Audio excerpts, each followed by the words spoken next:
Sudah ada beberapa pertanyaan yang masuk di media sosial @dikalamhati, tidak hanya mengirimkan pertanyaan berupa chat begitu Ustaz, tapi ada juga yang teman hati yang mengirimkan pertanyaannya langsung berupa video pertanyaan.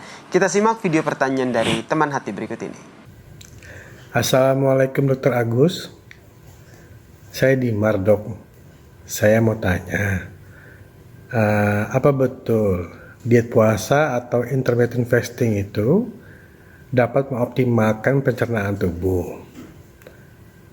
Dan bisakah ini dilakukan oleh semua orang, Dok? Terima kasih sebelumnya. Wassalamualaikum warahmatullahi wabarakatuh.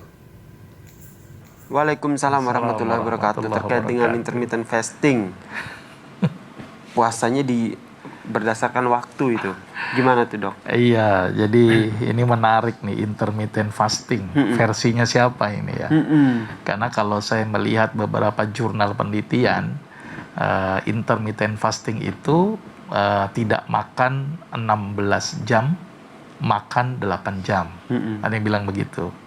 Ada yang bilang 14 jam tidak makan, berarti sisanya 10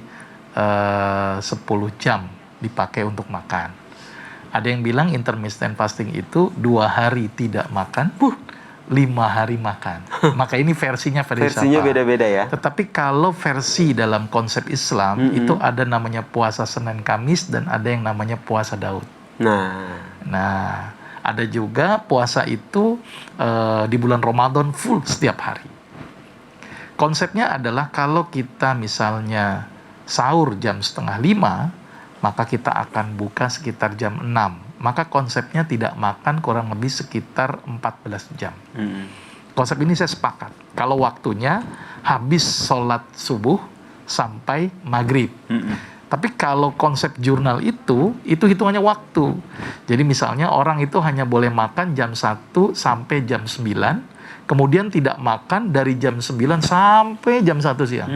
Nah, itu konsep yang tidak berdasarkan ajaran Islam. Kalau ajaran Islam itu, konsep intermittent fasting yang tepat adalah puasa kurang lebih 14 jam dari habis subuh sampai maghrib, kemudian dari habis maghrib sampai menjelang subuh dia makan. Jadi konsepnya 14-10. Tapi menurut aturan waktu dalam Islam. Iya. Itu yang disebut dengan puasa, ya. Dan puasa dalam Islam ada namanya puasa Daud, puasa yang selang-seling. Misalnya Senin puasa, Selasa enggak, Rabu puasa, Kamis enggak, Jumat puasa, Sabtu tidak. Itu namanya puasa Daud. Puasa Daud. Ya, ada juga yang puasa Senin Kamis, setiap hari Senin dan setiap hari Kamis. Ada yang puasa setiap hari ketika bulan Ramadan. Bagaimana puasa terhadap kesehatan pencernaan? Sangat bagus sekali. Organ lambung kita ini istirahat, Kak Yasir. Hati kita ini istirahat. Dan bakteri-bakteri yang ada di dalam pencernaannya menjadi lebih aktif. Karena dia ada waktu untuk istirahat. Jadi fase di mana perut kita keroncongan itu fase istirahat itu. Dari jam 1, jam 2 itu sudah mulai istirahat itu. Disitulah terjadi perubahan metabolisme tubuh kita.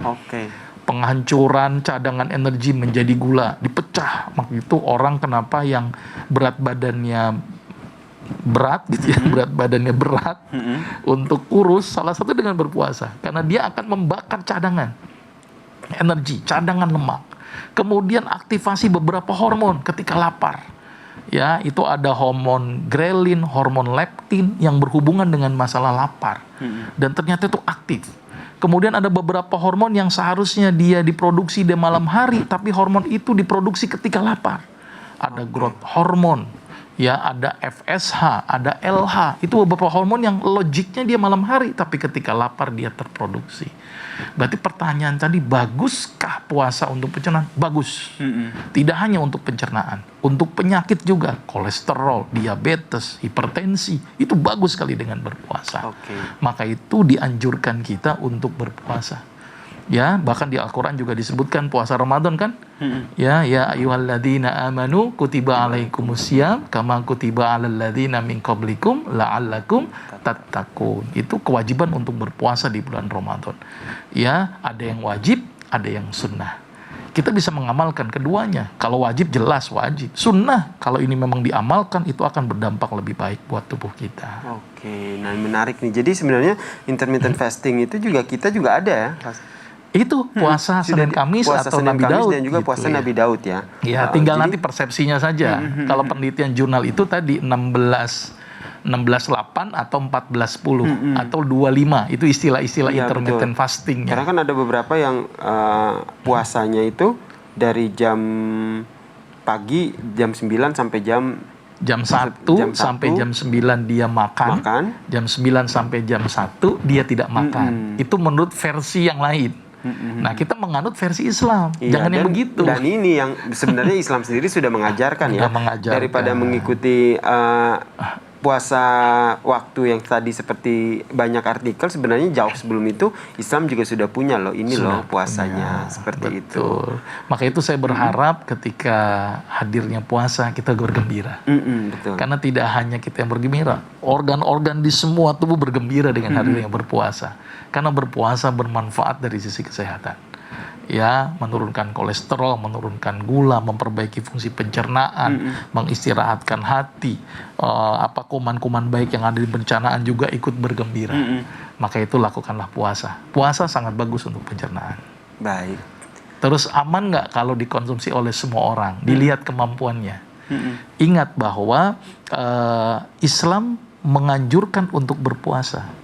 Allah menyuruh kita untuk berpuasa. Tetapi bagi yang tidak mampu atau sakit atau di dalam perjalanan dalam surat Al-Baqarah, itu dibolehkan untuk mengganti di waktu yang lain atau membayar fidyah. Jadi bisa nggak orang itu disuruh puasa? Tergantung kondisinya.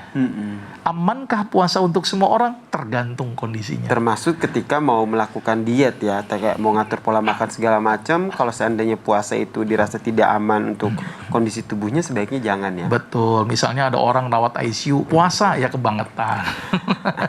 Atau orang udah kurus, kering gitu ya, disuruh puasa masih ya. mau diet gitu kan. Jadi amankah puasa intermittent fasting itu ya tidak semua orang mampu melakukan itu. Ya, bagi yang mampu lakukan. Bagi yang tidak mampu ya jangan dipaksakan. Baik. Karena masih banyak amalan-amalan sunnah yang lainnya. Baik.